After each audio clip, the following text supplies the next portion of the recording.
Jorge Neto, a sua vinda aqui hoje é particularmente oportuna porque uma das áreas que a Troika achou que era necessária uma intervenção de fundo era precisamente na questão da justiça. O senhor propõe-se abordar a sua comunidade jurídica, propõe-se a ser bastonário da Ordem dos Advogados.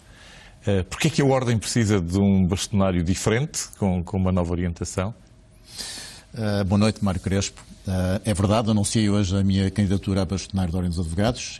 As eleições vão decorrer no próximo ano, mas eu entendi que era o momento de apresentar a minha candidatura e de comunicar aos meus colegas que estou disponível e empenhado em concorrer às eleições e apresentar um projeto concreto de modernidade para a advocacia portuguesa.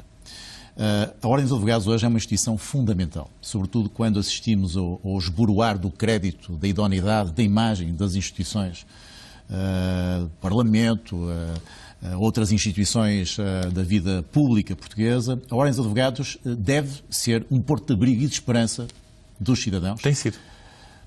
De alguma forma tem. Eu gostava de dizer que acho que pode ser mais do que tem sido no passado, mas tenho de reconhecer que aqui e ali, até pela intervenção do atual bastonário, que eu não subscrevo em muitas ideias, mas que reconheço que tem sido interveniente e tem sido acutilante, a Ordem dos Advogados tem muitas vezes mostrado que está na primeira linha da defesa dos direitos, liberdades e garantias dos cidadãos. Eu recordo, por exemplo, da intervenção, ou das diversas intervenções do bastonário, relativamente à violação da presunção de inocência, ou relativamente à violação do segredo de justiça. E, portanto, a Ordem dos Advogados, do ponto de vista da cidadania, com este bastonário, teve algumas intervenções meritórias. Agora, penso que pode ser mais, e pode ser, sobretudo, mais elevada no discurso. É um dos pontos de contestação da minha parte relativamente ao bastonário António Marinho Pinto, tem a ver exatamente com o tom do discurso. A forma?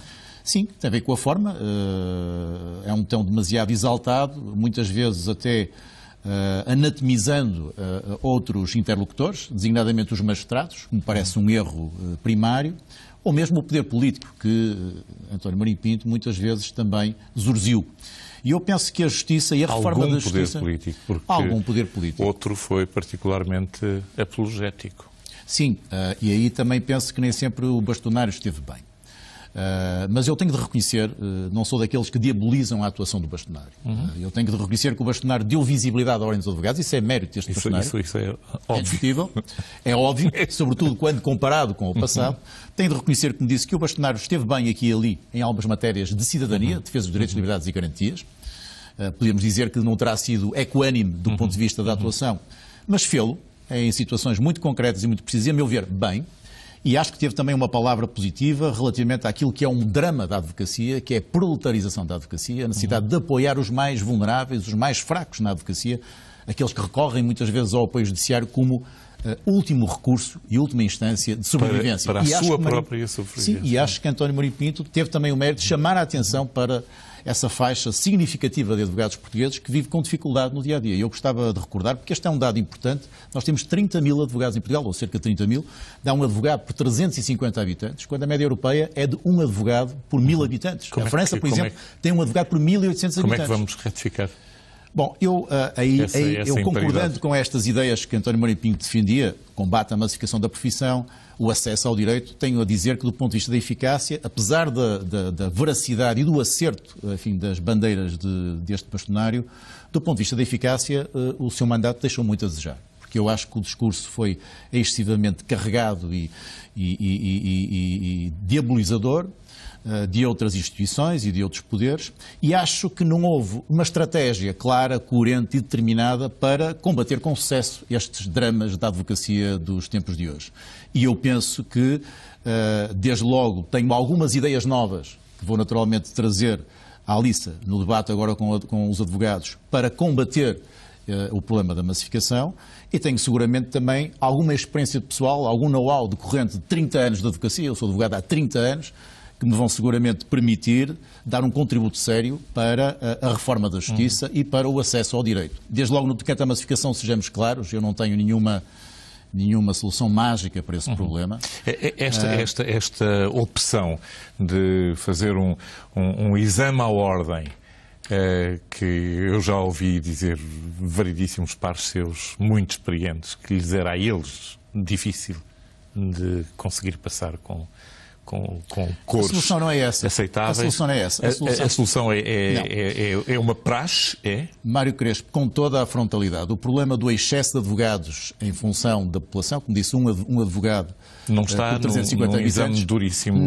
Não reside nisso. O problema reside, de facto, na proliferação das faculdades de Direito, a seguir ao 25 de Abril. O senhor iria aí? Que determinaram, efetivamente, a existência de advogados a mais em função da população portuguesa. Nós devemos ter 10 mil advogados, temos 30 mil. Como é que isto se resolve? Naturalmente que só se vai resolver com o decurso do tempo, portanto será o mercado a selecionar e a fazer esse crivo, não tenhamos sobre isso a menor dúvida, mas há trabalho concreto que um bastonário pode e deve fazer, e não foi feito no passado, desde logo junto às instâncias do poder político, a Assembleia da República, o Ministério da Educação, o Ministério da Justiça, limitando novas faculdades de Direito e, naturalmente, impondo regras relativamente àquilo que é a exigência científica ou pedagógica dos cursos de Direito em Portugal, designadamente com um corpo de docente qualificado de mestres e doutorados. Portanto, há mecanismos concretos que permitem controlar este fluxo ininterrupto de novos candidatos aos cursos de Direito e há também um trabalho de persuasão, de magistério de influência, assim lhe chamaria, que um bastonário deve fazer junto à opinião pública, chamada a atenção para os encarregados de educação,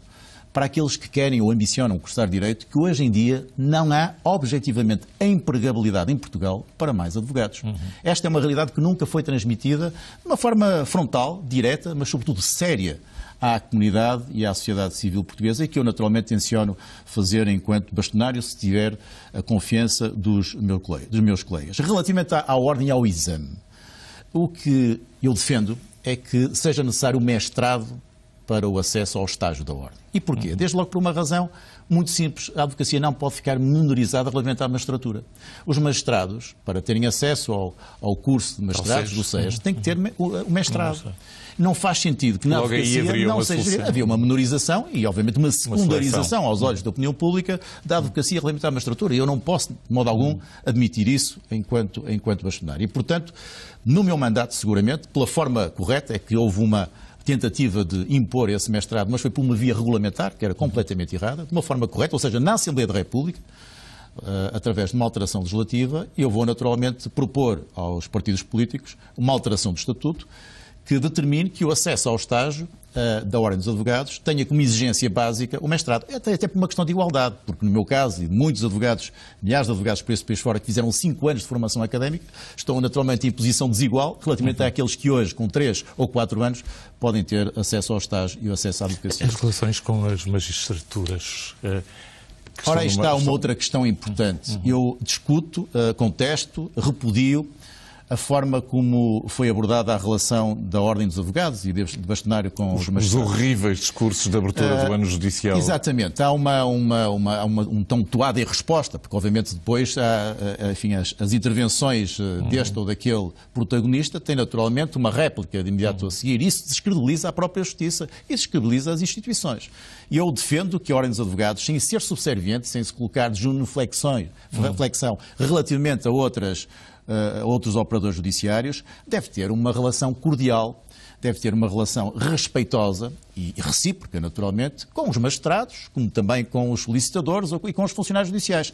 E, portanto, esconjuro liminarmente qualquer tentativa de criar aqui uma situação de gueto entre aquilo que é a advocacia e aquilo que é a magistratura. Mas existe também da parte dos magistrados respeitabilidade e reconhecimento da importância que a advocacia tem, até em termos constitucionais, na administração da justiça. Muitas vezes isso também não tem ocorrido, mas estou em crer que com o diálogo, com a abertura, aliás, quero adiantar que se for eleito bastonário, uma das minhas primeiras iniciativas será exatamente visitar o Centro dos Judiciários, para falar olhos nos olhos com os juízes e para lhes dizer muito claramente que nós, advogados, estamos disponíveis para colaborar também com os juízes na reforma da justiça em Portugal e que queremos que haja um novo clima de cordialidade, de respeito, de compreensão e de cooperação entre a advocacia e a magistratura, porque a justiça precisa da colaboração de todos e não pode viver nesta guerra inconsequente, nesta guerra absolutamente inútil entre advogados e magistrados. E eu penso que é possível, penso que também há receptividade da parte,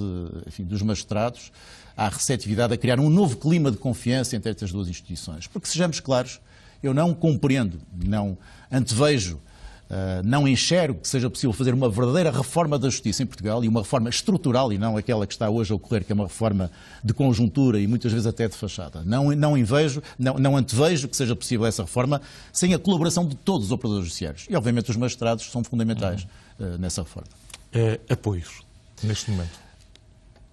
Mário Crespo, eu, como tive a oportunidade de dizer, advogo há 30 anos, sou de uma família de juristas e de advogados, como deve compreender, até pela minha vida profissional. Eu conheço os advogados, boa parte dos advogados portugueses, os mais ilustres e os menos ilustres.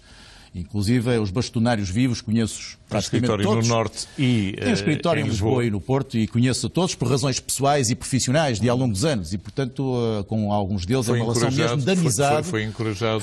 Fui encorajado e fui incentivado por muitos advogados conhecidos, como digo, bastonários, inclusive, mas não vou divulgar o apoio de ninguém.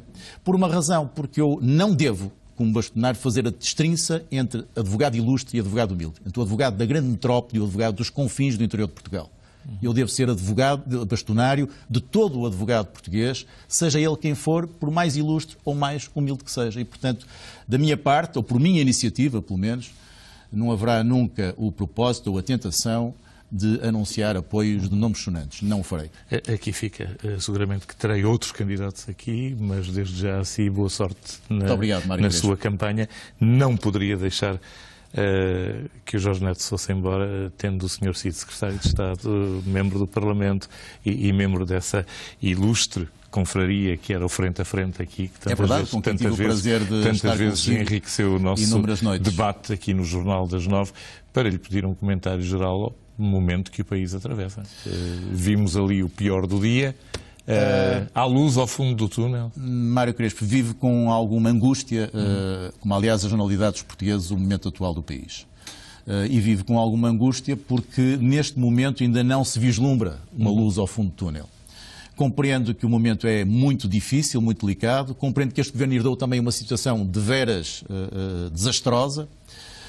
Compreendo que a austeridade tenha efetivamente que ser implementada e que as medidas sejam duras, como aliás hoje foram anunciadas porventura com uma dureza que não era esperada por muitos, não era sequer esperada por mim, mas penso que falta uma estratégia para o país. A minha leitura, eu hoje que não estou na política ativa, vejo com alguma preocupação o futuro porque não descortino uma estratégia para o país. Vejo muitas medidas avulsas a serem tomadas, vejo uma preocupação natural de cumprimento das medidas da Troika, designadamente na área da Justiça, mas do ponto de vista da estratégia eu não a conheço.